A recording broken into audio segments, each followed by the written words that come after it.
Hello, and welcome to the CompliancePro Solutions podcast for today's topic. Does being compliant make you secure? My name is Mike Pedig, and I'm the general manager here at CompliancePro Solutions, and I will be the moderator for today's podcast. With me is Chris Lyons, our director of Cybersecurity with CompliancePro Solutions. CompliancePro provides security, privacy, and compliance solutions for healthcare clients. CPS provides security solutions to covered entities as well as business associates through a variety of solutions, including security risk assessments, penetration testing, and a SaaS-based solutions that help organizations identify their areas of a risk and ensure they are HIPAA compliant and secure. Chris, thank you for joining me today for this podcast. Thank you for having me, Mike. We will be asking Chris a number of questions about HIPAA compliance and if that truly makes a company secure. Chris, let's start with our first question for today. If a company follows the rules that are included in the HIPAA security rule, does that ensure that their organization is secure? That's a good question, Mike. The HIPAA security rule is a set of requirements, as many know, that were established to set a baseline of requirements for healthcare organizations and their business associates that support healthcare to implement fundamental security requirements. The original security requirements, when they were written, were very open-ended, and this was for a specific reason. With the varying sizes of healthcare entities and the covered entities and the business associates, the complexity is varied. It's tough to write one set of requirements that you can say, okay, that's going to fit this one doctor practice all the way up to this 10,000 employee hospital. And because of that, HIPAA decided we'll write some standards based off NIST requirements that state not specifically how you do it, but kind of the broad goal of what controls you need to implement. And then it gives the companies the range to be able to say, well, for my size of organization, this is satisfactory. It will meet that requirement because it provides what we call the satisfaction of the rule or the intent of the rule. Additionally, cost. The cost to implement these controls can vary widely based on size. So that's another reason it was written very vague. One area in particular, let's talk about access control. The goal is, no matter the size of your organization, we need to make sure that these users only access the minimum necessary required in order to fulfill their job functions. With that being said, if a company has 5 employees, their controls could be as straightforward as, hey, I have one authentication method. They all authenticate through there. We don't really have the need to have a whole lot of different levels of access because we all do kind of the same job. Where a company with 500 employees are going to need a lot more varying controls that would meet those requirements. They're going to have to segment. They're going to have to say this group can only have access to these things. This one can only have access to other things. Does this necessarily mean that they're secure? That's up for interpretation. Ultimately, the HIPAA security rules are allowed to be interpreted by each organization. But remember, the security controls within HIPAA are entry level to securing your company and the data. They are not the gold standard or everything that may be the best fit for your company to ensure that you're secure. That's helpful, Chris. And you use the word entry level. Maybe you could just clarify what you mean by entry level, because what certainly makes sense is that if I'm an organization that has 5 employees versus one that has 500, the controls are different. The requirements are different. But just at the end there, you use the word entry level. Can you clarify what you mean by that? Sure. So When we talk about entry level, you mentioned the controls of the requirements are different. The controls and the requirements as written by HIPAA aren't different because remember they're written vague. They're written, you must ensure that access is limited, and it stops at that. So when I say entry level, that's hey, I have to limit access. So if we look at that from the fact that, okay, I could say limiting access where I can say, hey, all of my employees need the same because we're all providing service. That may work in your organization. That's the entry level. Another company may say, I have 5 employees, but we have 3 distinct types of work we do. So I need to further separate that. Maybe I need to segment my network and only allow these 2 employees to access the data on that network. That's not specifically written into the HIPAA rule or specifically required, but it's a step up from that entry level of, hey, I'm limiting access. I'm going a step further to say I'm going to then separate that data to make it even harder, not just use access control lists. I'm also going to use some type of segmentation. And that's one very specific example. But all of the HIPAA requirements, it always depends. If someone interpretates what that rule is saying, they may say, oh, in order to fulfill that, I can do X. That is the lowest level.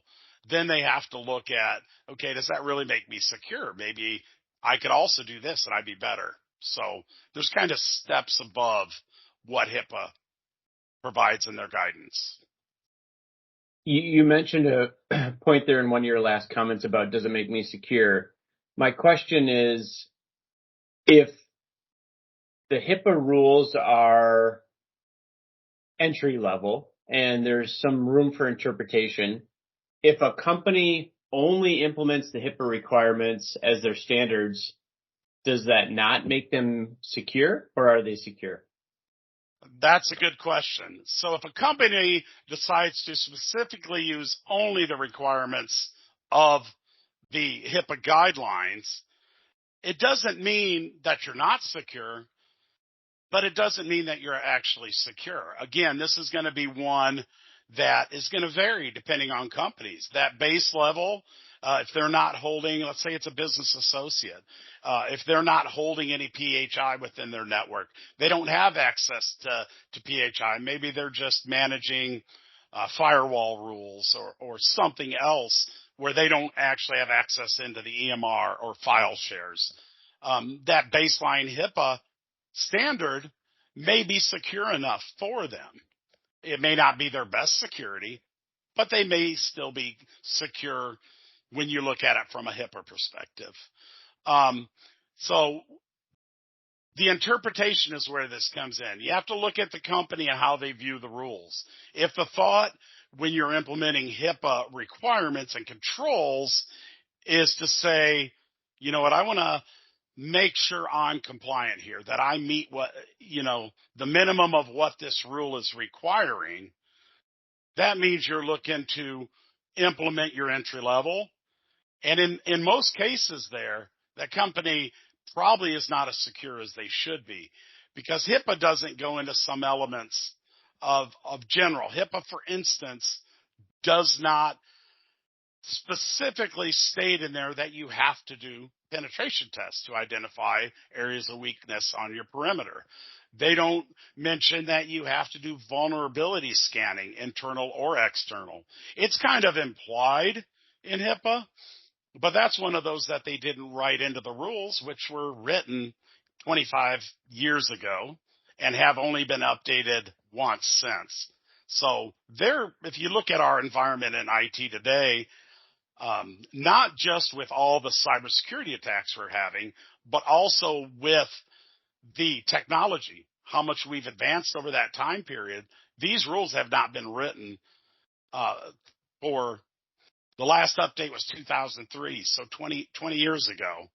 So if you're doing the minimum of what HIPAA's asking, most companies are not going to be as secure as they should. So what happens there is most companies, they use HIPAA as their baseline. Here are the rules I need to require. And then they augment that with another framework, such as the NIST CSF, to get in some of those basic cybersecurity controls. Some people use ISO. Some people use COBIT, other frameworks that require a bit more lockstep. For instance, a company may be PCI, required to be PCI compliant. PCI is a lot more regimented. It's not totally, but that's going to give you more controls. That's going to have you more secure. I don't want to overstate or understate, but the HIPAA rule is written to work with all organization sizes and types. And there is a broad range of what controls, what actual implementations in the real world that are going to make one organization maybe perfect for them. Another company, maybe the same size, different size, that may make them minimum. That may not really secure them. So the level of your compliance doesn't always meet the level of your security. That's an interesting point there.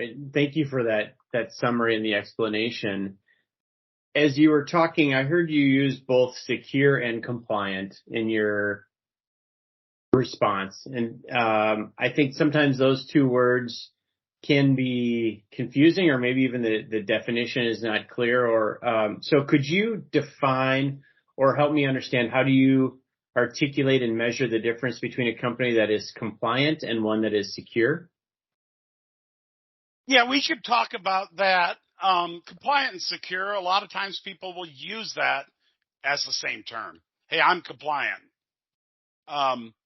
But there's a difference. There's not really one factor. So I do a lot of risk assessments and a lot of different sizes of organizations, mainly in healthcare. But I can see two companies doing the exact same thing, where according to the HIPAA requirements, they're compliant. They're doing, again, remember that minimum or entry level of work. The difference is, let's say one of those companies is storing a lot of PHI. The other company is storing none. Their compliance may be the same threshold if you follow just the HIPAA rules, but if they're doing the minimum, the company that has all that PHI really needs to be more secure. They probably need to put in further levels of controls, further items to make them more secure. So the HIPAA, again, the HIPAA regulatory is vague, doesn't take a lot of specific requirements into play. One of the big terms they use is you need to do what's reasonable. This allows companies to tailor these controls. Not all implementations are equal. That example I just gave shows two examples of two companies that are exact same size, but have different data. It doesn't, if they put the exact same controls in, one's going to have a far higher security compliance than the other. If that smaller company has no PHI, their controls may make them compliant and secure. The one with all the PHI, they're meeting the compliance, but they're not truly meeting the security needs because they may be lacking controls because of the extremely sensitive nature. You've also got to, compliance and security, you've also got to kind of manage that. There's never a company, you will not see a company out there that can ever say, hey, I'm 100% secure. You can never be immune to having a security issue. The more time, the energy, resources you put into that, the more secure that you'll be. But you've got to weigh what is the cost, what is the benefit to decide what level you want to be secure. Last thing, HIPAA regulations, entry level, not the gold standard. It ensures a minimum level of security. It does not necessarily ensure that company is secure. So there's a difference between having minimum security and being secure. Think of it this way. Let's use the example of a prison. You have minimum security prisons, maximum security prisons. They're both secure for their purpose.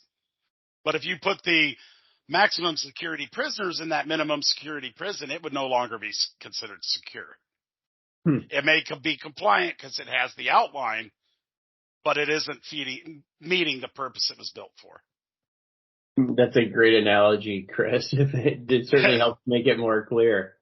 One of the things that I've seen is that there is, as you look at organizations are different, and you may have one executive responsible for privacy and compliance, or compliance, a different one responsible for security. In my view, I think that gap is closing, and certainly at CPS, we're trying to help bridge that and bring those different organizations together. I've been asked, well, who is ultimately responsible for being secure and who's responsible for being compliant? And I don't see it as two different roles. I think that everybody, and not just those leaders, are ultimately responsible for being secure and compliant.